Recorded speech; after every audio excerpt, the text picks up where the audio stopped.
Welcome to the Nonsense Gaming Podcast, the podcast where we chill and talk about gaming and nerd culture from the casual's perspective. We're happy to have you here as we explore our topic for today, board games.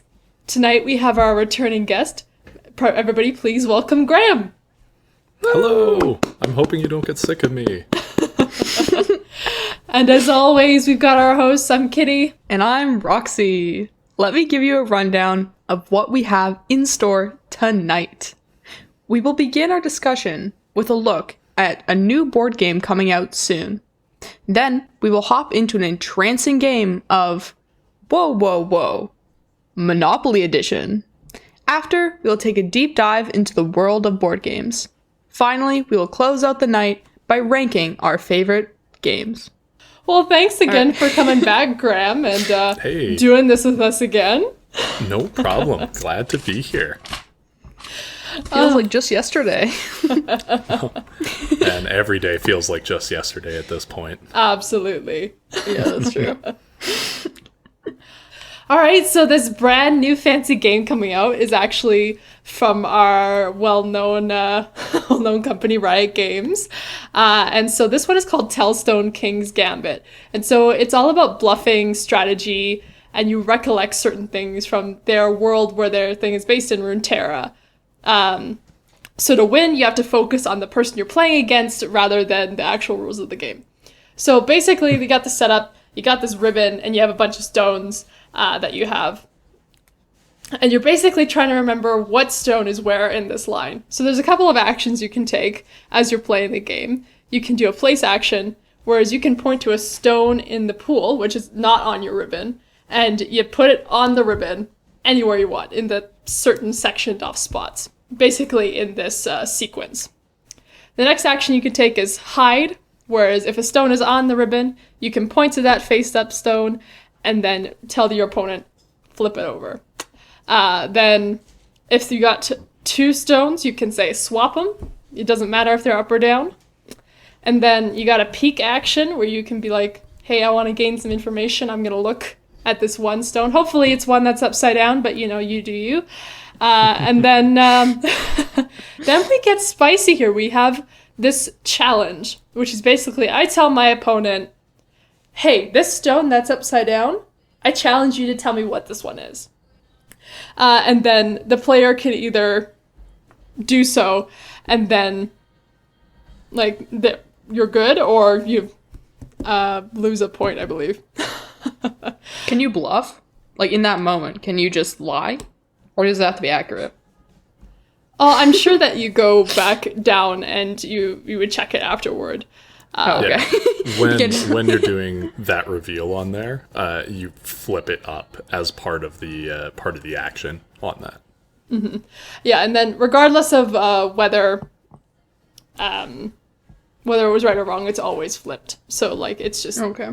You get more information after the fact. So you could just be like, I challenge you to do, it could be a way of going, I don't know what this one is. I challenge you to name that one. Because no matter what, the stone's getting put back up anyway. Mm-hmm. And then we get to the really fun one, which is about boasting. So if you believe you can name all of the face down stones on the line, you say, I know all the hidden symbols. From there, your opponent has three options. They can say, I believe you, you get a point. And at which point, you get a point. They could say, I don't believe you, prove it, which is basically a call your bluff. And then you have to name all the flipped over stones and the order that they're in. And then the third one, they can say, I don't care, I know them too. At which point, you have to choose between the first option of you get a point or nah, prove it. And so if a player names all face down stones in the line correctly during a boast, they win immediately. Regardless of what the score is, you're just sick. It's me. But if you fail, it's automatic no. Yeah, you lose immediately. So you gotta have confidence in yourself. Gotta have a good memory. This game is scary. Well, and the fun thing is not only do you have to have a good memory, but it also can't be super early on, because then otherwise the person can just be like, yeah, I know it too, And then at which point you're either giving up a point or losing the game. So like it's gotta be far enough along that it's not plausible to know it. I see. And what's the benefit? Like, why wouldn't I always just challenge my opponent? Well, because then they could say, you mean the challenge? Oh, the challenge action. My bad. Yeah. Oh, no, not the challenge action, but like, why wouldn't I always say prove it? Well, because then they could tell you, oh, I see what you mean. Because if they get it right, then they win the game. So what do the points do? Is it also like a point win as well? Yeah. If you get 3 points, then you win. Okay. This makes sense. Because I was like, then why wouldn't you just always be like, why would I ever say yeah and then they just win the game, right? No. Like, I thought it was an insta win if you were just like, sure, yeah, I believe you. No, that's a 1-pointer. It actually sounds really fun. Yeah, it's definitely. I want to try it. It's pretty unique. It's absolutely that play the player, not the game, though. Like as they mentioned, it's just like because there are definitely some people I could not tell if they're bluffing me or not. But there are some people I could totally tell if they're bluffing me. Yeah. Well, and this seems like a good time killer game as well as one that's easy to like move around. So like if you're at I guess a convention or something when those are back up, this is something super easy to just like throw down. You've got your mat in between the two of you, those 7 chips. Play back and forth a little bit, then it's like, oh well, time to move, and you can scoop everything up super quick and bring it with you. Because you think about some of the board games that we'll talk about later today, this is so much setup. Oh yeah. Like first one comes to my mind is Risk. Like yeah, it's not an easy scoop game. Well, and I guess this is an easy way to prove that you win, is if you have to relocate and you set them all up in the same spot as you took them from. Is like, that when you immediately do the challenge and you're just like, name them? Yeah, exactly. Oh, man. It's going to be interesting, though, when it comes out. I'm going to definitely be playing it. Though, if Among Us has taught me anything, bluffing and memorization are not my strong suits. This would be less intense, though, because it's 1-on-1 versus, like, 9-to-1 sometimes. True. Yeah. Well, I understand, Graeme, that you've prepared a lovely little game segment for us tonight. I have, yeah. And it sounds like it might be a bit of a struggle for Roxy, because this is actually going to depend on memory and the awareness at the same time here. That's going to be good. Yeah. So we've got a game, it's called Whoa, Whoa, Whoa. And this one's based off of Monopoly on here. So what I've done is I've gone through the official rules of Monopoly. Everybody, I assume, is at least marginally familiar with Monopoly. And I've made a few changes to them on here. And the game on here is I'm going to read through the rules with the changes in it. And when you notice that I'm saying something that's not quite right, you get to interrupt me. You can say, whoa, whoa, whoa, hold on. And if you are correctly identifying something that's wrong, you'll get a point. And then you'll also get another point if you can tell me what the correct rule is for that. Ooh. Oof. What if you say whoa, whoa, whoa, and there is nothing wrong? Then we get to chuckle about how it's potentially a silly rule and that you haven't been playing Monopoly. Perfect. It's going to be terrible because my family has a bunch of rules that are just known amongst our family when we play, and I'm pretty sure they're not standard. There you go. So I guess the question is, do you want to know how many errors and how many changes I've made before we get into it? No. Or do you want to just go? Let's just go. Sure. I do want to know kind of like, is there a lot or a little? You know, like, is it going to be like frequent, or are we going through the whole rule book here? We're going through the whole rule book. Notably, there is a like speed die variant that's also in the official rules, which I did not include. What does that even mean? Great. It's a way to play quicker for that. So like, if you don't have 2 hours to play a game of Monopoly, you can play the speed die variant or something. I don't know. Okay. But yeah, so this first one, gonna be a little easy. and it's intended to do so, is to give you some practice on here. Yikes. In Monopoly, the object of the game is to make friends and come together as a unified partnership of cohabitation. Whoa! Right? See, there we go. We picked up the rules of the game on there. Most definitely, the object is actually written to become the wealthiest player through buying, renting, and selling property. I thought it was crush competitors, but sure. I mean, tomato, tomato. It's the same thing. Capitalism. All right, we ready to dive in? Yes. Yeah. Great. So preparation. Place the board on a table and put the chance and community chest cards face down on their allotted spaces on the board. Each player chooses one token to represent them while traveling around the board. Each player is given $1,700 divided as follows. 2 each of 500s, 100s, 6 each of 50s and 20s, 5 each of 10s, and 6 each of 5s. Whoa.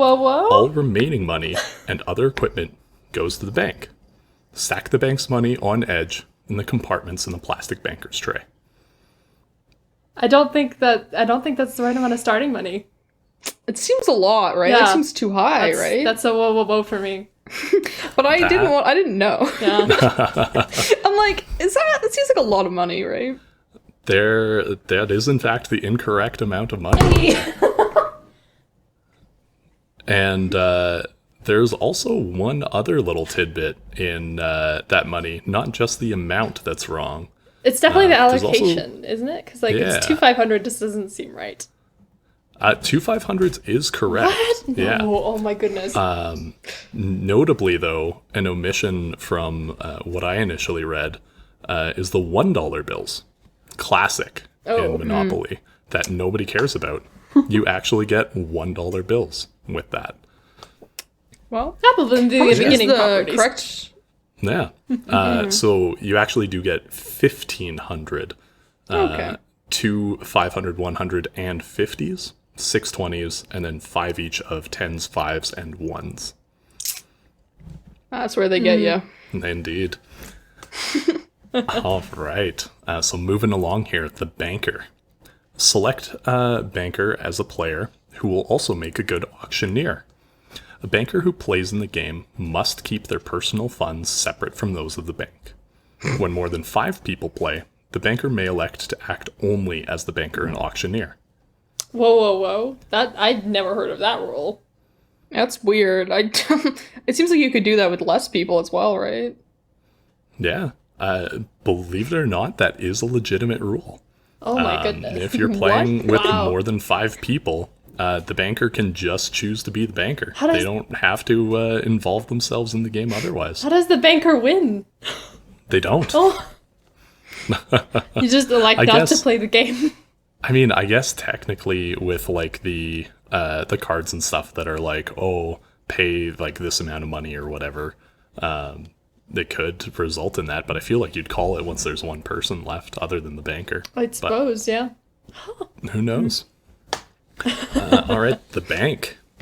Besides the bank's money, the bank holds the title deed cards, houses, and hotels prior to purchase and use by the players. The bank pays salaries and bonuses. It sells and auctions properties and hands out the proper title deed cards. It sells houses and hotels to the player and loans money when requested for a 3-turn loan. The bank collects all taxes, fines, loans, and interest, and the price of all properties which it sells in auctions. The banker goes broke if the bank runs out of money, and no further money can be issued until there is ample funds to dispense the required amount. Oh my goodness. Can you say the beginning part again?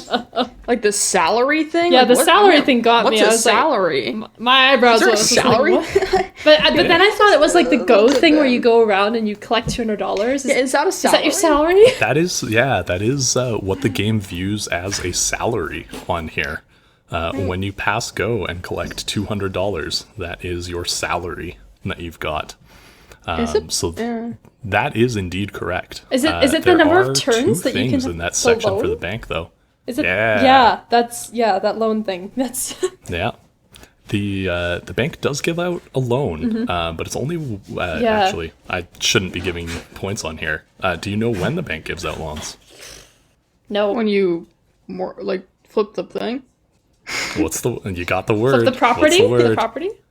Like when you mortgage it? Yeah. Yeah, when you Oh, mortgage okay. it. Yeah. Gives you a loan on that stuff. So it can't loan you the money on there, but there's not the option to get a 3-turn loan on money and I was like,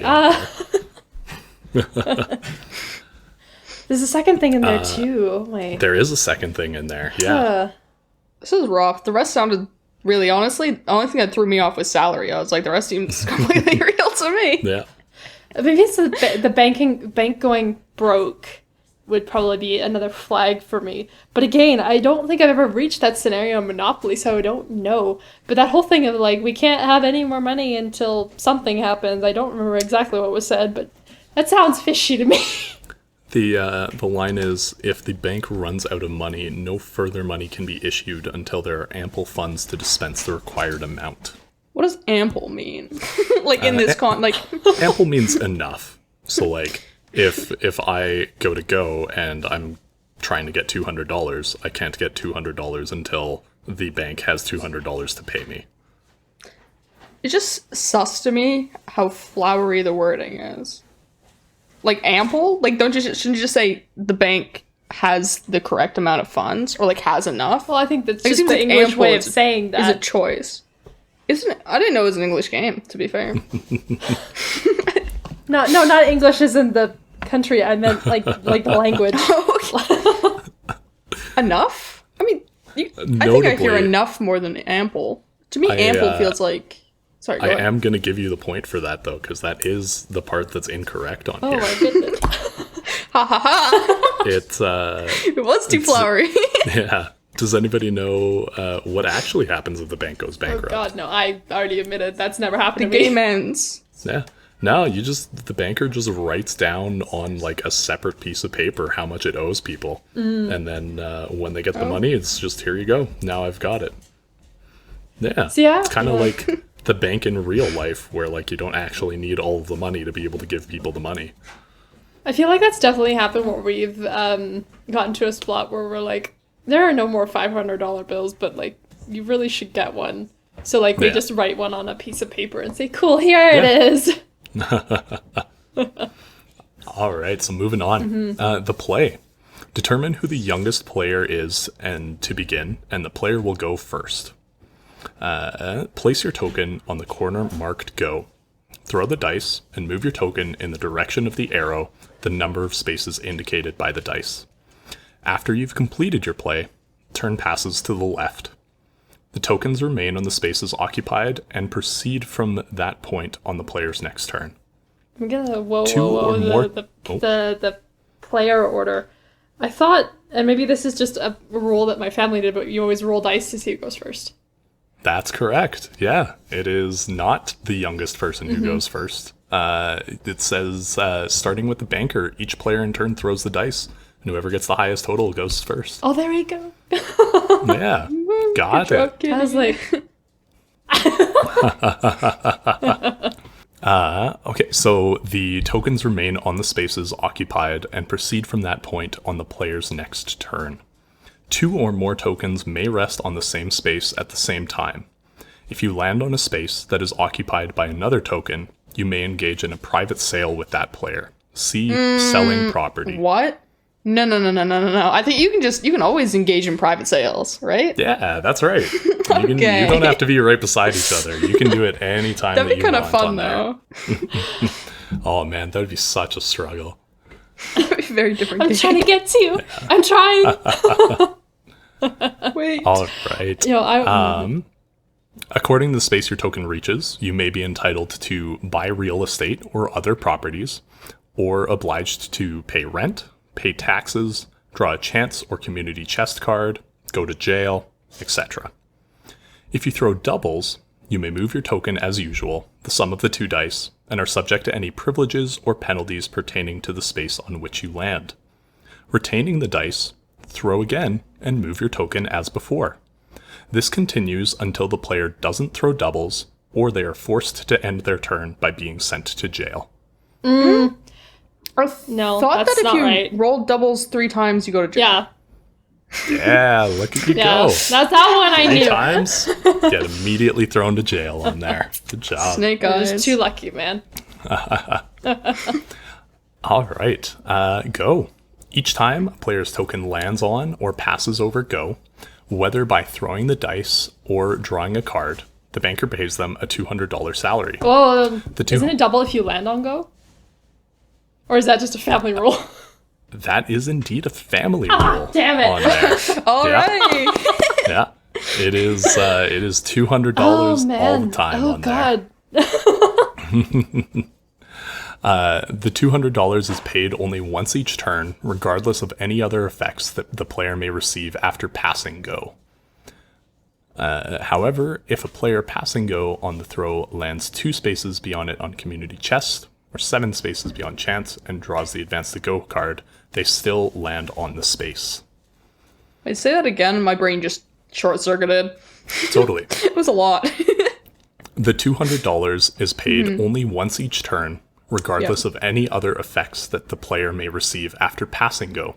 For example, if a player passing go on the throw on the dice lands 2 spaces beyond it on community chest, or 7 spaces beyond it on chance and draws the advance to go card, they move their token to the go space, but do not receive $200. Really? That doesn't seem... Okay, I there's 2 mean, points of failure here. That might be true. I don't know. But that sucks. I wish that wasn't true. That's But this seems just suspicious entirely because the numbers the numbers are so specific here. Because that's what makes me think it's not right. Like, is community chess actually 2 after go, and is it actually 7 for the other one, or is it flipped? Like, this just seems like a lot of points of failure are happening here, and also the fact that you do it intentionally past go, so you should collect it, and then you should, if you go to go, that's another one again. You should collect again. I'd argue with that with my family for sure. That's all. Like, if my family said, you get to collect again, I'd be like, I do. I will collect again. I'll rob the bank if I have to. Well, as it turns out, community chest is 2 spaces beyond go, and chance is 7 spaces beyond it. But if you do luck out and draw the advance to go card, you do collect $200 again. Okay, good. Getting that payday. Yeah. Every time you make it on there, not just a once per turn thing. All right, we're into buying property. This is where this is where it gets bad for me. Goes. I don't know about any of this part. Whenever you land on an unowned property, you may buy that property from the bank at its printed price. You receive the title deed card showing ownership. Place it face up in front of you. If you do not wish to buy the property, the banker sells it at auction to the highest bidder. The buyer pays the bank the amount of the bid in cash and receives the title deed card for the property. If a player declines to purchase the property, they are ineligible from participating in the auction for that property. Bidding starts at 20% of the property's listed value. Something about that seems wrong. There's something in there that is wrong. I think it's I'm pretty sure that if you said no, you can't participate in the auction, but I'm not sure. That's the way I've always played it, but... It seems to me that if you say no, you actually might want to participate in the auction, right? Because maybe you don't have enough money to pay for the property, but you still want to try, right? That could be a whole other strategy. Okay, yeah, so, I'm gonna... Roxanne's convinced me. But I don't know about this 20% thing. Like, honestly, my family never played with auctioning. We just didn't auction. Like, well, it's because it takes so long. Well, same, you know? Right? Oh, we just never did it. So yeah, so that's our... Yeah, you're correct. If you choose not to buy the property, you still get to participate in the auction. Easy strats of don't spend full value on the property there. Notably as well, bidding starts at anything, not 20% of the starting listed value. So if you want to auction something and someone lets you get away with it for $1, you're golden. You just gotta wait for everyone to be broke and then you just auction. Exactly. That's actually such a strat though, because you see that you have you only have 50, but everyone else has 2. You're like, I'm still buying this property. Yeah. I'm going home. Exactly. All right. Paying rent, everybody's favorite. When you land on property owned by another player, The owner collects rent from you in accordance with the list printed on its title deed card. If the property is mortgaged, no rent can be collected. When a property is mortgaged, title deed card is placed face down in front of the owner. It is an advantage to hold all the title deed cards in a color group, for example, Boardwalk and Park Place, or Connecticut, Vermont, Oriental Avenues, because the owner then may charge double rent for unimproved properties in that color group. This benefit is only valid when all properties in the color group are unmortgaged. It is even more advantageous to have... Roxy? I feel like, I'm digging deep here, but I feel like at some point, don't you get, like, a benefit even if you don't have all of them?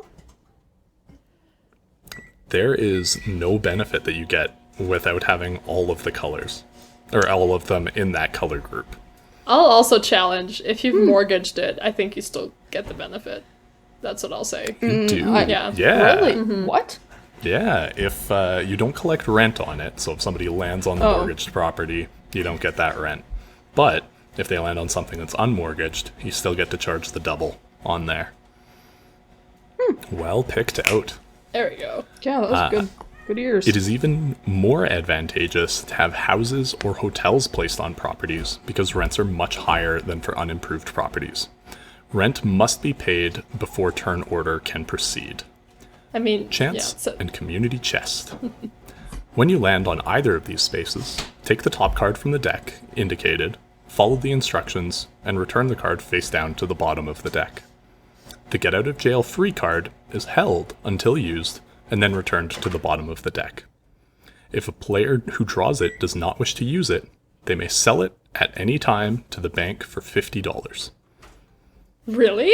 I'm gonna either I've been missing out on Monopoly for that particular thing, but like, wow. I'm gonna challenge that. Can't people buy it off of you? Yeah, that is something there. You cannot sell it to the bank for $50, but do you know what you can do? You can sell it to players, can't you? Sure can. You get to set your own price, and you can sell it to anybody else. But once again, at any time. Oh, wow. Look at the freedom this game gives you. Right? On the freedom I didn't know existed.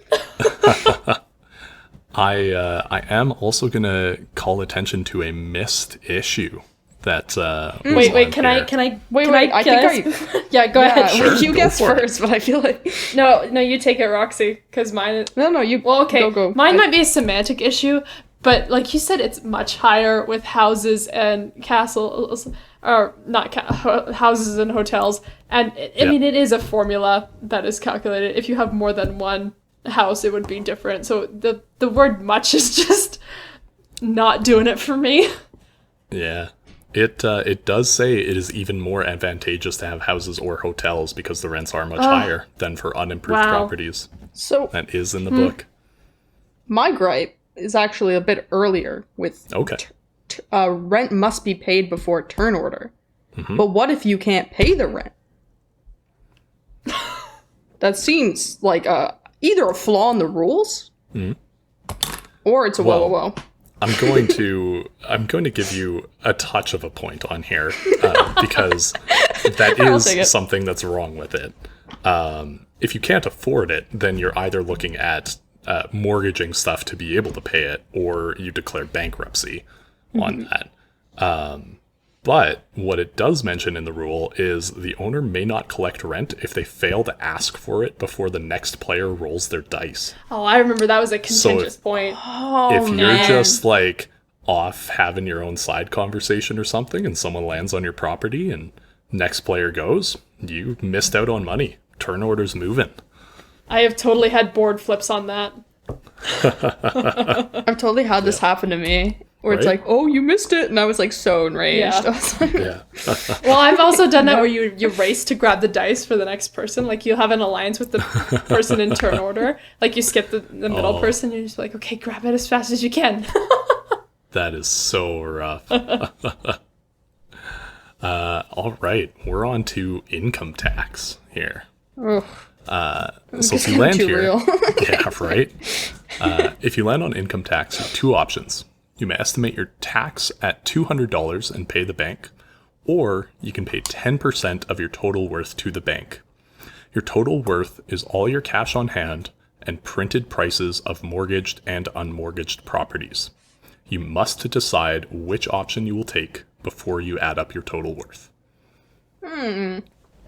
No, I don't think you. Well, I don't think mean, you have that's to take hard to action. police. I think you can be thoughtful. Like, how can they thought police you, you know? Like, they can't stop you from... What if you can tabulate that super quickly? Like, doesn't Or make sense. if you're smart, you have it tabulated already. Exactly.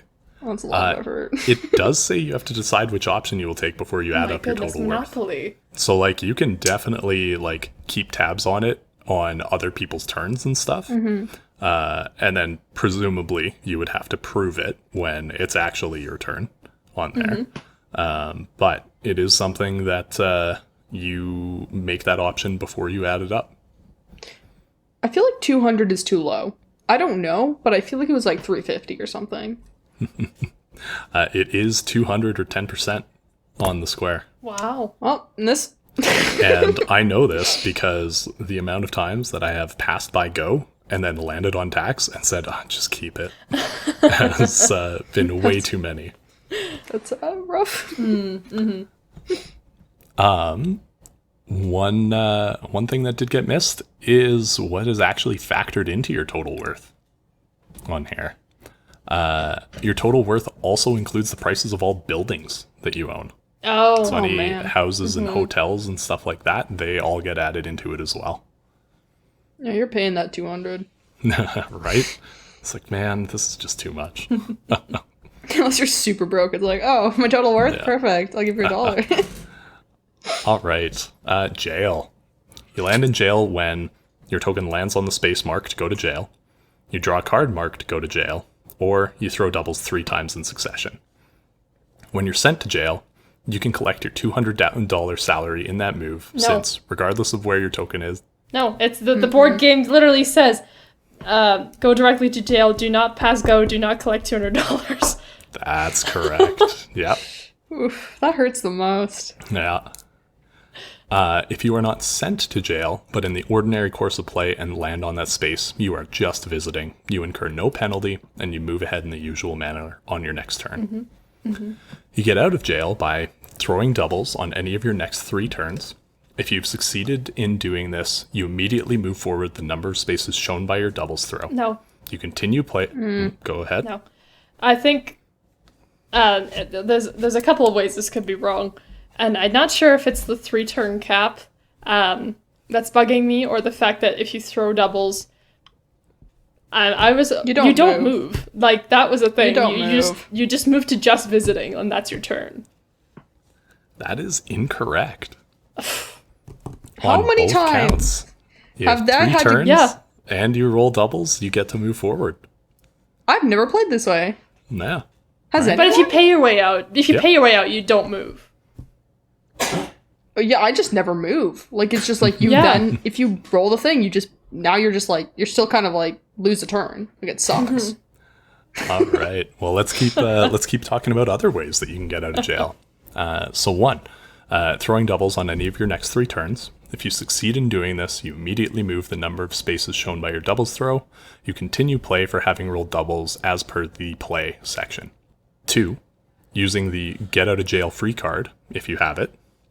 3, purchasing the get out of jail free card from another player and playing it. 4, paying a fine of $50 before you roll the dice on either of your next 2 turns. If you do not throw doubles by your 3rd turn, you must pay the $50 fine. You then get out of jail and immediately move forward the number of spaces shown by your throw. Pretty sure you don't pay the fine. No, you definitely pay the fine. Or I'm pretty sure after your 3rd go, if you still don't get it, they just release you. You know, they're like, you know what, you've done your time. You do have to pay that $50 still. You get kind of 3 chances to make it out anyway, but at that point, you're paying. And I'm pretty sure it's correct that you have to pay before you roll. Because Yeah, I is think also that is correct. correct, yeah. Yeah. Or else everyone just pay right after, right? Like, you'd roll for sure. Yeah. Yeah. While in jail, you are not allowed to buy or sell property, buy or sell houses, or collect rent. Free parking. Okay. A player landing on the space collects any money that has been paid into the center of the board from community chests or chance cards. Houses. When you own all the properties in a color group, you may buy houses from the bank and erect them on those color properties. When you buy a house, you may place it on any of the properties in the color group. The price you must pay the bank for each house is shown on your title deed card for the property on which you erect the house. The owner still collects double rent from an opponent who lands on the unimproved properties of the complete color group. Following the... Go ahead. There's just something that seems wrong, that the price of the house Yeah. changes the property. I might be wrong, but I thought houses were a flat fee. They are not. They are, in fact, unique based on the property. Oh goodness, I need to play Monopoly again. Right? Something about the calculation seems off to me, but I can't figure it out. It's like there's like you double only the property that doesn't have houses. Like that seems. I'm confused. To be honest, I'm just confused. That also is correct. Your rent gets doubled once you have all the colors, but once you start putting houses and stuff on it, no longer doubled those values there. Only the ones that don't have houses on it. This is where we get to go back to all of the stuff that you've missed up until this point, though. Oof. Yeah, we didn't get any in the jail section. Yeah. I was so confused. So, in jail, if you roll doubles, you only get to take one move. You don't get to keep going for having rolled doubles on there. Oh, I didn't even think you got to move at all. Yeah, so in my defense, we were just amazed that you moved. Like, oh, okay. Yeah, we're like, you get to move at all? Wait, maybe that's why it works, because, and maybe this is why our thought patterns worked, because you roll doubles, and so you get to move out of your jail, and that's your first move, and then you get to actually keep moving. I don't know. Yeah. But no, you roll your doubles, you get to move, and then it's the next person's turn. You don't get to keep going with doubles on and there. And so if you roll it, is that only if you roll doubles on the third time you've done it? Nope. Oh, okay. Any of the times. Yeah. Huh. The more you know. Also, notably, even though you're in jail, you can still buy and sell property from other players, buy and sell houses and hotels, and collect rent. You can't collect rent in jail. No. From the book. Wow. You can do it. I'm learning that I never have played Monopoly. Exactly, yeah. Then what is this game? Oh, you think that? The next one is free parking. Free parking's nothing.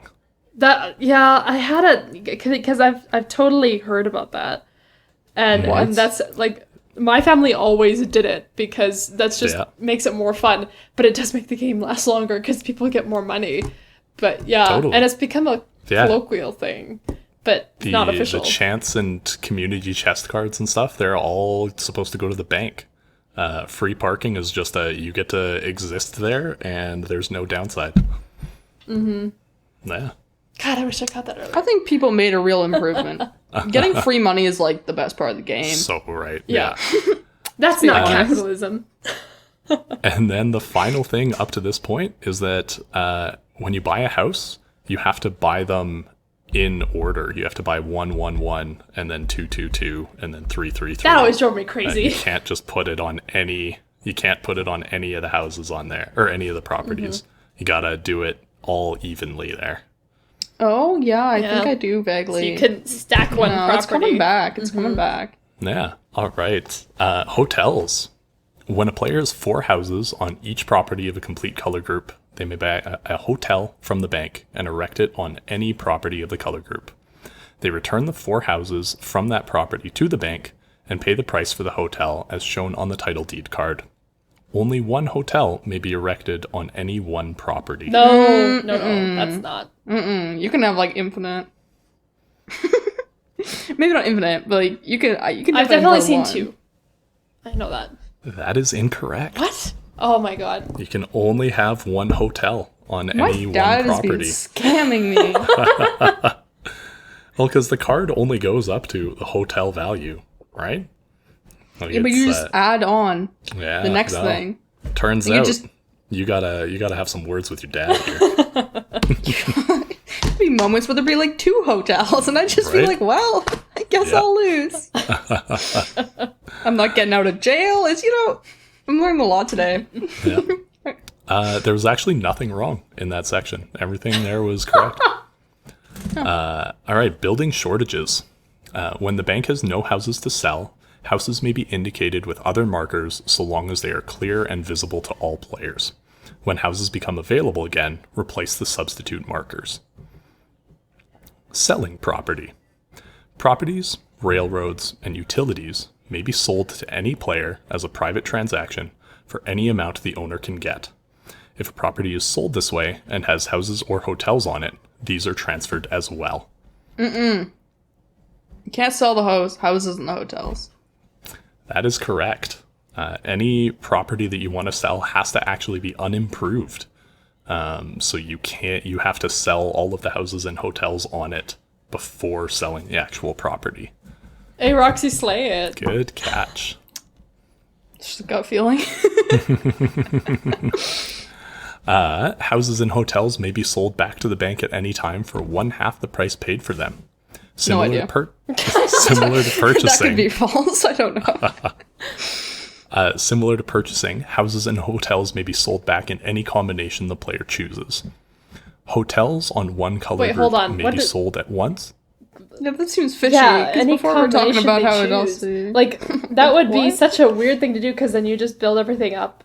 Well, I guess you wouldn't really gain anything from that, because you'd have had to build everything up in the first place. So selling all your houses on one property, there would be an imbalance, but it's at your detriment, because you've had to sell it.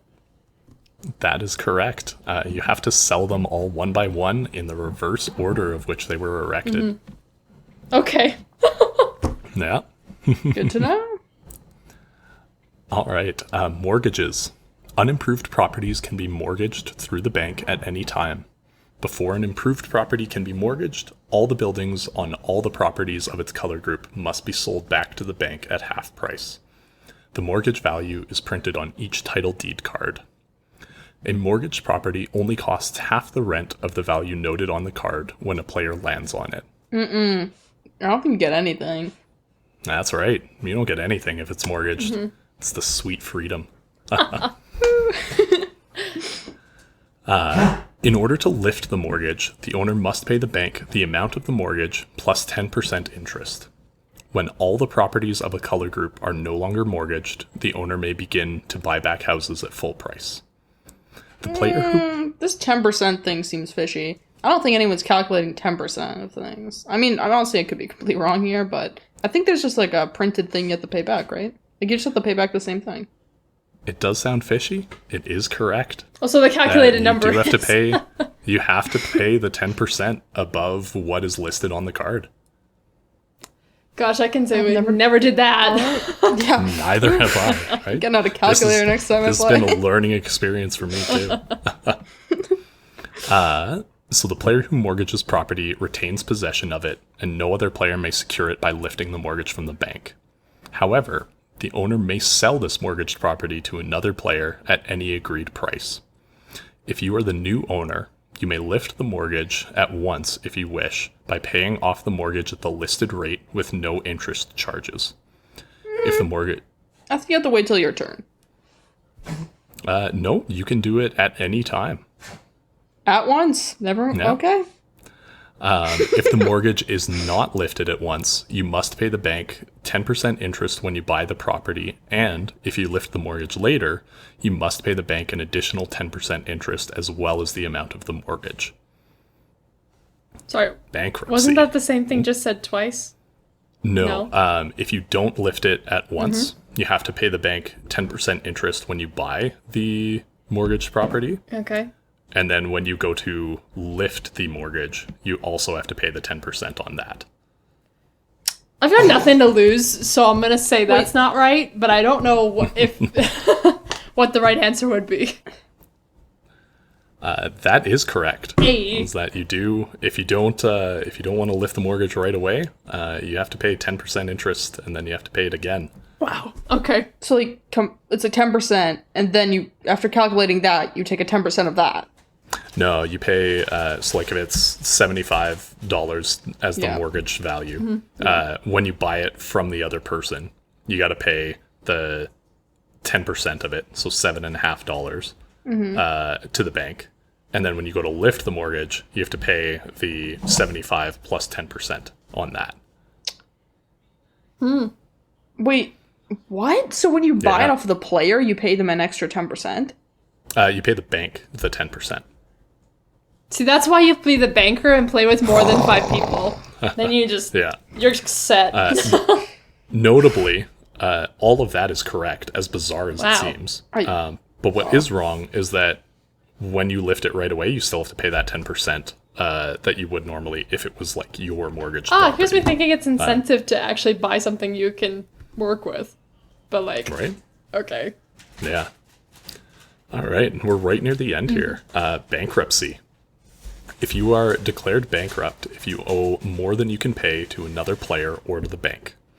If your debt is to another player, you must turn over to that player all that you have of value and retire from the game. In making this settlement, if you own houses or hotels, you must return these to the bank in exchange for money to the extent of 1/2 of the amount paid for them. This cash is given to the creditor. If you have mortgaged property, you also turn this property over to your creditor, but the new owner must at once pay the bank to the amount of interest on the loan, which is 10% of the value of the property. The new owner who does this may then, at their option, pay the principal or hold the property until some later turn, then lift the mortgage. If they hold the property in this way until a later turn, they must pay the interest again upon lifting the mortgage. That 10% thing. Yes. I'm not even gonna touch that. It's the same as the previous talk about checks out. 10%. This That's checks out. fine. Yeah. Should you owe the bank instead of another player more than you can pay because of taxes or penalties, even by selling off buildings and mortgaging property, you must turn over all assets to the bank. In this case, these are returned to the bank's collection and may be purchased again from the bank by landing on the associated tile. A bankrupt player must immediately retire from the game. The last player left in the game wins. Okay. So I have a thought here, and I might be wrong, but when a player gets booted out of the game, doesn't all of their property go up for auction? Or am I crazy? You are not crazy. When it is something that they owe to the bank immediately auctions all the property taken. Good So catch. it doesn't go back into the store to be able to buy. But if it is something that you do owe another player, that player gets everything. Do they have to pay the crazy mortgage whole thing? Yeah. Yeah, if it's mortgage stuff, they got to pay the 10% on that, but they've got all the property. Wow. But yeah, that brings us to the end of the game on Well, here. thank you so much, Graeme. I learned yeah, so y'all much. did, Really fun. Y'all did pretty well on here. There were a few things that slipped by you, and a couple other corrections that we learned were house rules all along. But in the end, did pretty well at finding the true spirit of Monopoly. There you go. Honestly, next time I play, I'm gonna be a new person. I'm gonna be that person that knows all the rules. And I'm like, There you whoa, go. whoa, whoa. Actually, Hey, way to bring it back. I do get to move when I leave jail. So you can't put another hotel on that property. Yeah, there you go. And then the best feeling is when they say, like, okay, you know what, fine, let's get the rules, you know? Yeah. Because, like, the rules never really come out unless there's a huge, like, dispute, right? Exactly. And then the person who's writing the rules, they just feel this glowing happiness, and the other person yeah. is this Just just want to strangle the other person, honestly. Yeah. Yeah, these I got these rules off of Hasbro's website, so they're about as legit as you can get, so you'll be set. there we go. Okay, let's slide on right into our main segment here, which after that Monopoly, oh my goodness. I am ready to talk about the intricacies of board games. Here we go. So, There we like go. the first thing I want to bring up is different levels of accessibility, because yikes.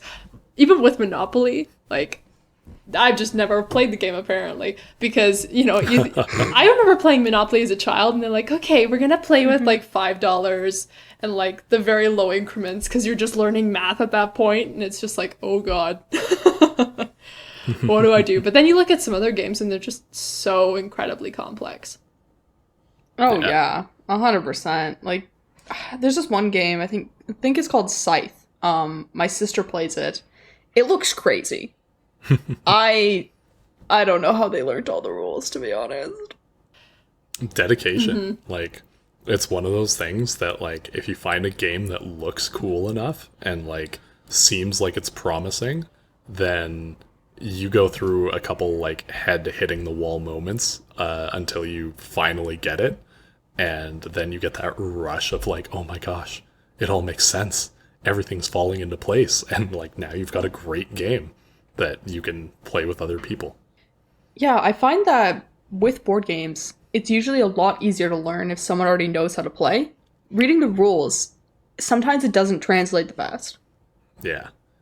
Well, but then, Definitely. like, I think about what we just done here, and, like, sometimes the rules can be pretty freeing, because as much as they prohibit you, they allow you to do fun things with them, right? You push the rule to a boundary, and then it works, right? Or, like, if something is legally working within that rule, it's kind of amazing. Plus the dedication that you put into making a board game work. Yeah. Yeah, man. I think it might serve people to, when you start playing a game, maybe some of the rules are too complicated and you just sort of don't use them. But then maybe you should revisit the rules after everyone gets comfortable, right? Mm-hmm. And, like, look through and then maybe do this crazy 10% on 10% of 10%, Maybe you're ready for that, I feel like I'm ready for that with Monopoly. I've played it enough, though I'm never getting rid of free parking. Yeah, that's just a here for now. Yeah. Yeah. Well, and I think even, like, talking about the rule books that you have and how accessible a game is versus isn't, I think it's very clear when you can see, like, what is designed to be an accessible game and what is designed to not be an accessible game, in, like, the length of the rule book that you have.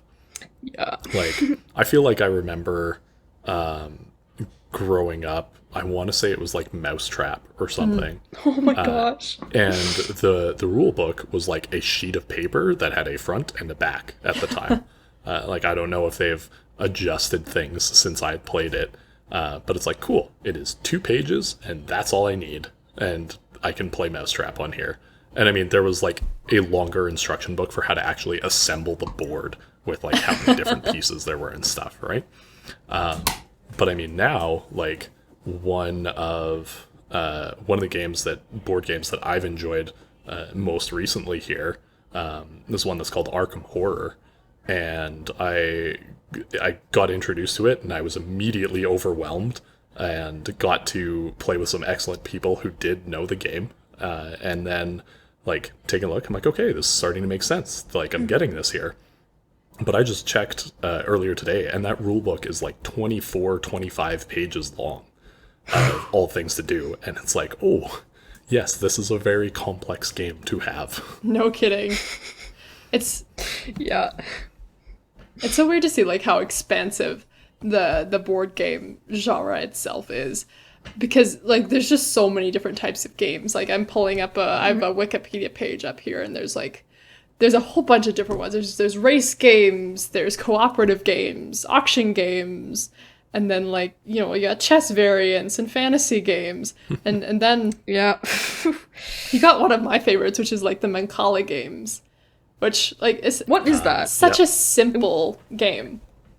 Like, I remember I played it on a camping trip once because we just drew the circles in the ground and then the 2 big pots that everybody needs. And then we got a bunch of stones from near a riverbed and we placed them in the things. And then we played Mancala in the dirt. Because it's just such a fun game. But Roxy, you've never played it, right? No, I haven't. What's the object? To get all the stones. Or the most stones. Okay. And so basically you take whatever's in one bucket, and however many stones that you plunk one stone each into the next buckets along the side until you hit your jug, basically. I'm not using the correct terminology, but that's, like, where you keep your things. So if you have something that's right next to you, plunk 1 stone into your pot, and then you keep moving it around.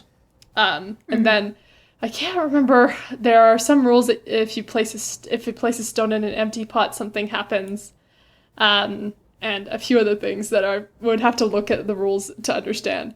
But it's its simplicity that I enjoy it so much. I'm pretty sure if you like end up with your last stone in an empty pot, you get to like take the stones from across the board from your opponent or something. Mm-hmm. Yeah. And so there can be huge swings of like, oh, you have 7 stones in that pot there. Oh, it'd be a shame if I get to take them all, thanks. It's quite something. And there's I like that interaction of like stealing other people's stuff. Just like, it's just good, you know? Yeah. Well, it's like, because it's a point system that there's a limited amount of points to be able to get. And so you're always kind of vying back and forth between that. It reminds me somewhat of a game that I used to play with my dad all the time. It's called Othello. It goes by a bunch of different names. I don't know what the other ones are on here. But like one person's got black chips, one person's got white chips. And if you end up sandwiching like a color, everything in the middle flips over. And the goal at the end is like you've got to have the most of your color on there. But you're playing in like a 8x8 grid. And so it's like you're only ever going to get however many points on there. Like there's only 64 points to be able to get. You got to fight for it. And you got to find the optimal setups to maximize those points. That's what's such a nice thing, because your board game, within a board game, you're so contained within your rule set, so there actually is an optimal way to do things. And so finding that is always interesting. Yeah. Though in some games, there isn't an optimal way. For example, board game my family loves it's called Avalon. And essentially the whole game is about bluffing, more so than anything else. It's very akin to, have you ever played Werewolf? Yeah. It has a similar vibe of, basically how it works is several people are taken onto what's called a quest, and some people are trying to sabotage it, some people aren't. You're trying to figure out who's not sabotaging. So it's about lying, deceit, and all the great things, but there's no best way to play the game. But it's fun because I don't know, I like games with a lot of interaction with the people I'm playing with, I think. Like, totally. Talking. Like, it's fun when things get heated. Well, and I think that can go back to the Tellstones scenario on there as well. Is like, there's I'm still a proud believer that there is always an ideal way to play. But I feel like in a game like that, or in a game like Tellstones that we talked about, it's so dependent on who you're playing against, right? Yeah. Because like there are people I know that if I'm playing a game like that where it's all based on deceit and bluffing and stuff like that, there are some people that if I'm playing that game, I just have to tell the truth the entire time, because like they're so good at picking up on that, and that's the optimal way to play in that group. But like other groups, they may think like, okay, like gotta figure it out, and they get really frazzled, and so you can just slide a like mildly plausible idea in there, and then it's like, oh yeah, no, that makes sense, cool, and just immediately like passes on, kind of thing. Yeah. That sounds more like my family. It's such a mess. Like, no one trusts anyone. Everyone's so gullible and terrible at lying in my family. And I think that's what makes it fun, is that we're all sort of on the same level. Oh, man. I feel like you always have to play it tactfully, because like sometimes with board games, like it gets into the real thing.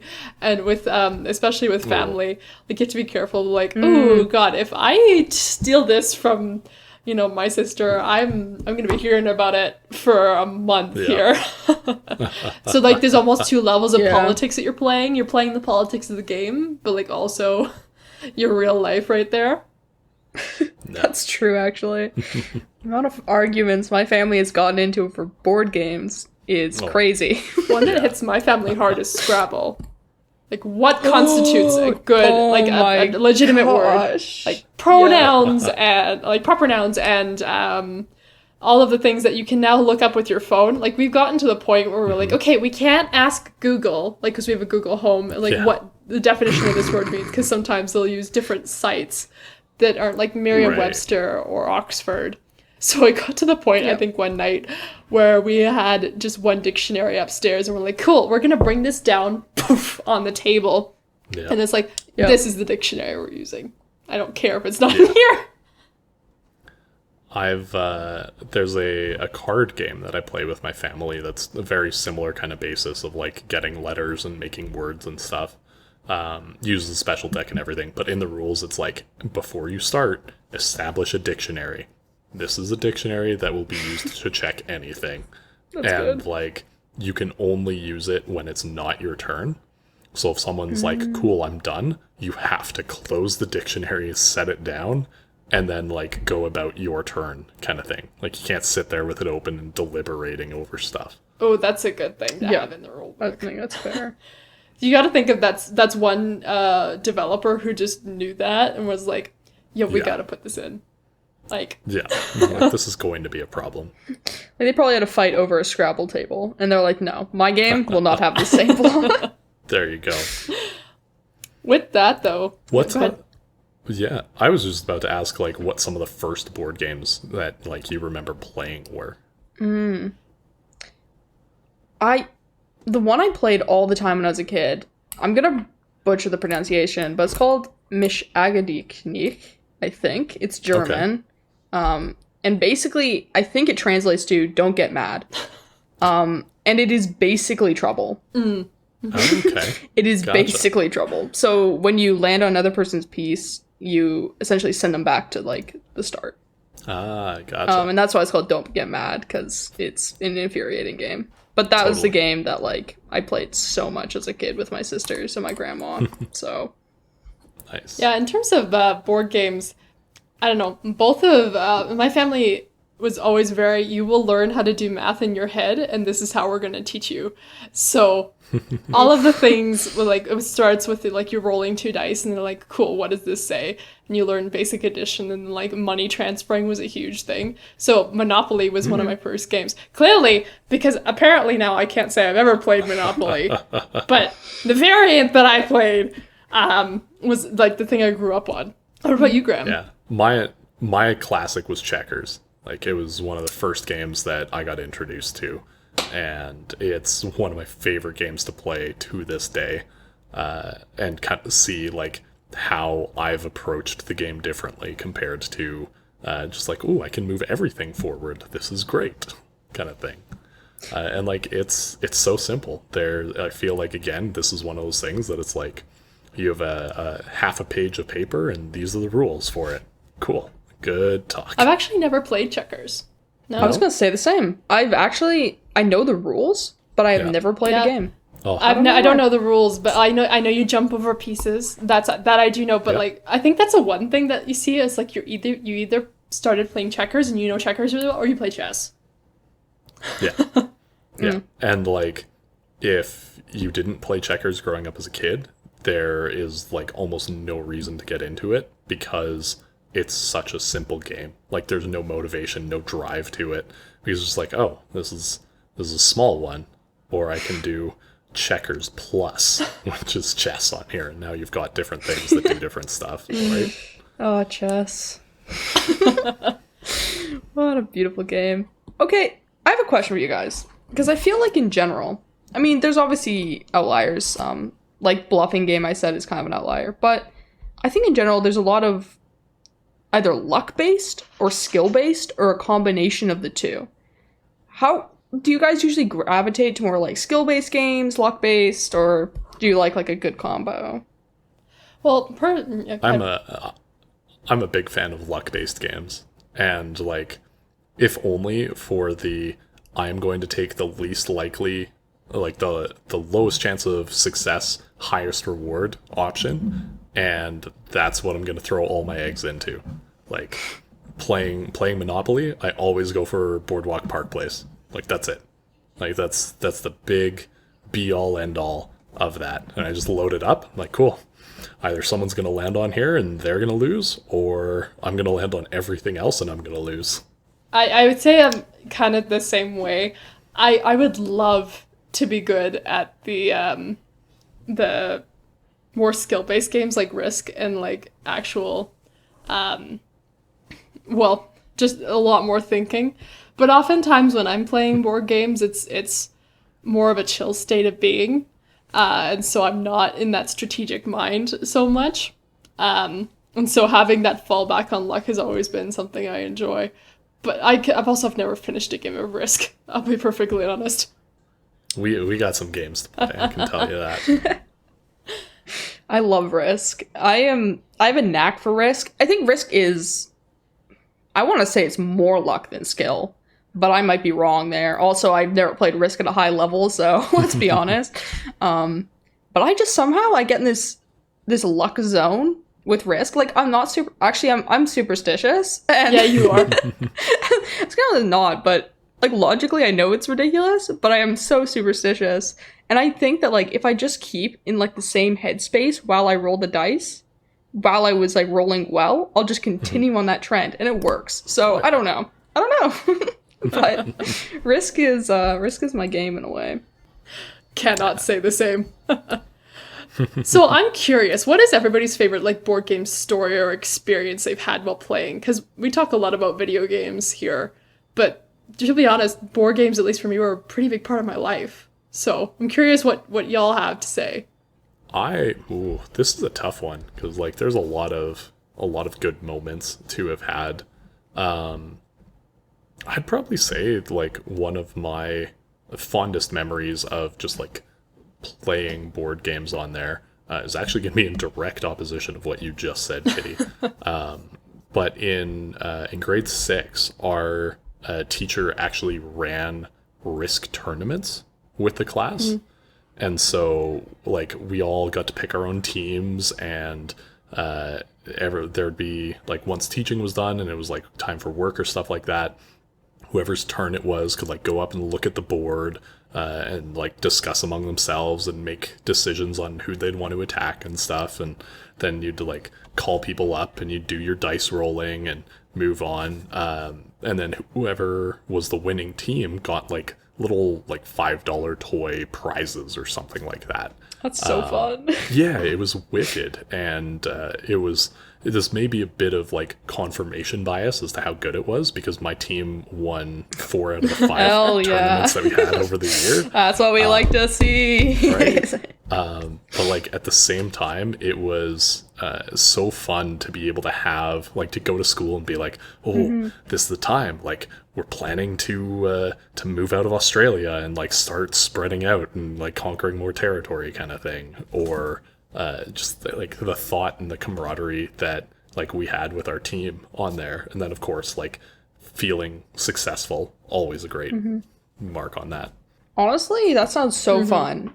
I wish that like my school did something like that, because it's a way to make kids think and actually be engaged in it, right? Yeah. Like you're gonna be thinking so much more about that strategy than any of your homework. But it's thinking, you know, like you're getting the kids thinking. That's what school's about. So it's definitely something that's that I looked forward to whenever you played. Whenever it was like -40 and you had to have indoor recess. Oh yeah. And the teacher would bring out all the games. It's like, cool, we can't go outside. Yeah. Yeah. But how about you, Roxy? I don't know if I have a particular moment. Well, I do. Okay. I think in general, I like going to like board game cafes a lot. Well, before, you know, pre-pandemic. So I was like doing that. It's just a lot of fun. One of my recent memories that I've really enjoyed was when we played Labyrinth. Giddy. Yes, that was fun. It's just such a riot, you know? You're just on the ground, like... Why don't we give it once over for anybody who has not heard of Labyrinth? So the basics of the game is you're in a maze, and there's a set of objectives that each player has different objectives to get to. But the thing is, the maze is constantly shifting. So there's one extra piece in the maze, and there are certain spots where you can move, and then the maze completely shifts. So basically, your path could totally be derailed by someone just shifting a piece in, and suddenly, yikes, where are you? Continue with the story, Roxy. And you just... you just get into it because it like you get down to that last card and you're looking over and like everyone else is on their last card and you just see how you can screw them over and you just go for it. And there's a couple of variants because I know there's one. The easier variant is everybody keeps their objective hidden. But in the more fun one, in my opinion, is everybody has to keep their objective open. And then there's a lot more bargaining of, hey, Roxy, cut this man off. Like, he's gonna win. Oh, yeah, sometimes someone's gonna win. You just team up. It's a good game. Nice. And then when I was younger, this one time, my dad's friend was like a shark at board games. Like a shark. Like, I was a kid and he was beating me at chess, like, in 3 moves. Okay, like, he'd be like, oh, this is the fool's thing. I'm like, hey, rude.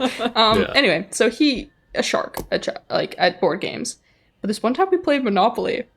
I don't know what was in the air that day, but I just waxed everyone. Like, I was getting the property, getting the rolls. Nice. And at the end, he just stormed off.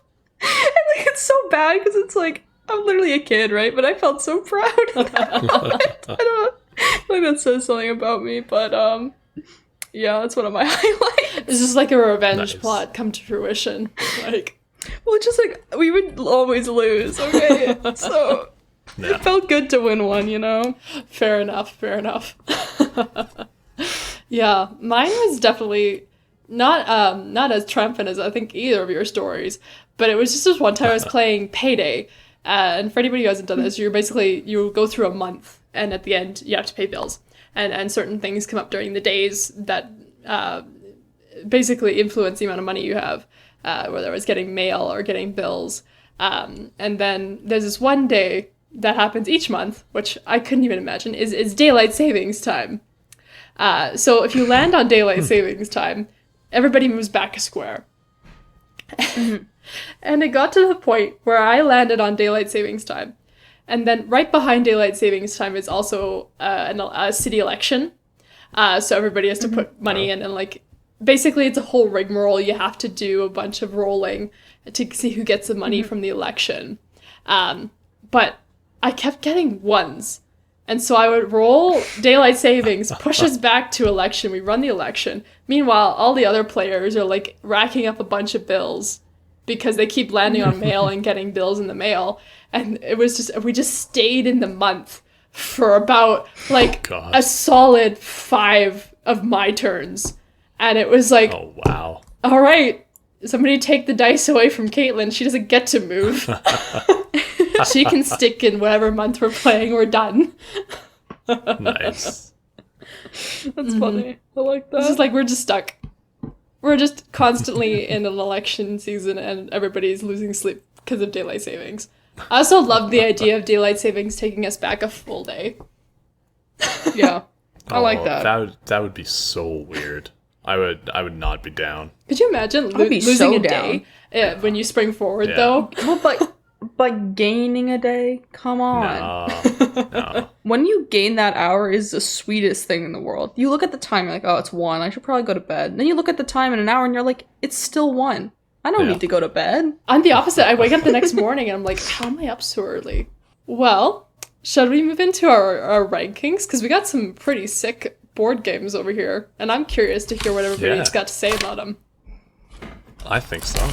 So, well, I know, Graeme, last time we had you on, we made you go last for the rankings. So let's hear from you. All right.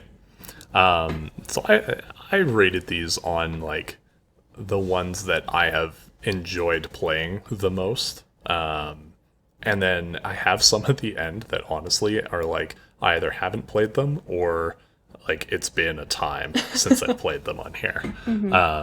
So my top is Risk, and then I've got Betrayal at the House on the Hill, and number 3 is Checkers, number 4 is Blockus, then I've got Monopoly, Life, Scrabble, Clue, Settlers of Catan, Chess, Trouble, and then Ticket to Ride, bringing up the bottom slot.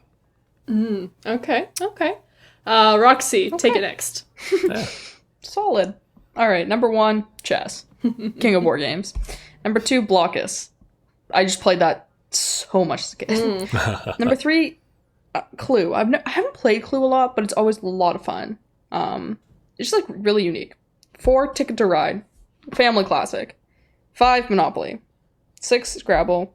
7, Risk. 8, Trouble. I think my numbers are off, maybe. 9, Catan. 10, Checkers. 11, Life. And then there isn't 12, is there? Oh, is there 12? Yeah. I thought there was 11. Yeah. Well, I got the 12, so 12 is the House on the Hill one. I just haven't played it, so I don't know it. Oh, goodness. I'm gonna... I think you would enjoy it. What's, like, the premise? Like, give me, like, a 5-minute rundown. I'll give you like a 45-second rundown here. It's 5 minutes slot. So as like Betrayal at the House on the Hill, you are a group of friends and you all go to this house and like you lay down the tiles of the house as you're like exploring it kind of thing. But you find all these paranormal stuff while you're doing it. And then once the like doom counter is high enough from all the like weird stuff you're finding, one of the team members turns and is evil. And then it becomes a one person against the rest of the party, and you both have like different objectives for how you win. But at the start of the game, everybody's buddy and like working together to explore the house. That sounds so fun. I played it once. it's It's wicked. fantastic. That sounds right up my alley of board games. Like, Yeah. cooperative, like, oh gosh, yes. We'll figure a time to play it. That sounds really fun. Okay, well, for my rankings, my top one was Clue. I love Clue. That's my favorite. It's a good game. Like, it's one of the best games, in my opinion. You get to... I'm always the one who goes in and will look at... when other people are giving each other information, I'll, like, try and figure out what information I've gleaned from them and why they're asking that question. And be like, oh, they're probably asking that for that, and just, like, mark it down and be like, they asked this for this. Like, I'm such a detective in that game. It's like... which is the point, right? Nice. And then I had Monopoly... Chess, Trouble, Risk, Checkers, Catan, Ticket to Ride, Betrayal at the House on the Hill, Life, and then the last 2 I have are Scrabble, and then the last one is Blockus, because Blockus is the most infuriating game I have ever played in my life. But I digress. I love Blockets. Yeah. Oh, spatially, that's we- no. We got quite the spread here. Actually, yeah, I don't know if we really agreed on anything. Like, I'm pretty sure my top 3 are in like the bottom 6 for both of you. I'd be willing to bump Betrayal I at think the House on so. the Hill up. Because... I just didn't know Yeah. it. It sounds really fun, Totally. though. Yeah. I had Clue on 3. I also had Clue. Man, Clue's the best, but... I've got Clue at 8. Oof. Oof, that's rough. Yeah. I mean, I think we all ranked Monopoly in the middle. Yeah. I was Yeah. gonna say, like, we've got a pretty solid middle ground here. Monopoly was my number 5. Me too. Well, hey, I mean, we could just do mid-pack games. It's not Yeah. divisive, but everyone likes There it. you go. Yeah. And I feel if we were to revisit this after Roxy, you've played Betrayal, that It sounds would be, really much fun, to be higher honest. up. Yeah. That just sounds like the exact type of game that I like. You know, I don't know. I like when you can get really into games. Like, that's where I find the most fun. And Plus, enjoy adding it, so. roleplay, that's always fun. Oh, Yeah, very much like, so. come on, Yeah. yeah. That's like, yeah. Okay, so 100%. are we going to say Monopoly best mid-pack? Monopoly, best average experience that you've got for a board game. Solid choice. Just not going to be anyone's favorite, but we're all here Yeah. for it. Exactly. With that said, Graeme, thank you so much for coming on and talking board games Always with a us, and pleasure. for that amazing Thank you. like info dump on Monopoly. Oh my goodness, You're That was a really fun game. fantastic! I was I'm racking glad. my mind. I was digging deep for that one. Always a pleasure to have you on. Thank you. And that's our show for tonight. Thank you, Nonsense Gamers, for joining in on our conversation. Be sure to subscribe wherever you get your podcasts, and we will see you next week with new episodes every Saturday. Boop! Boop. Boop. Hey! And that's a wrap.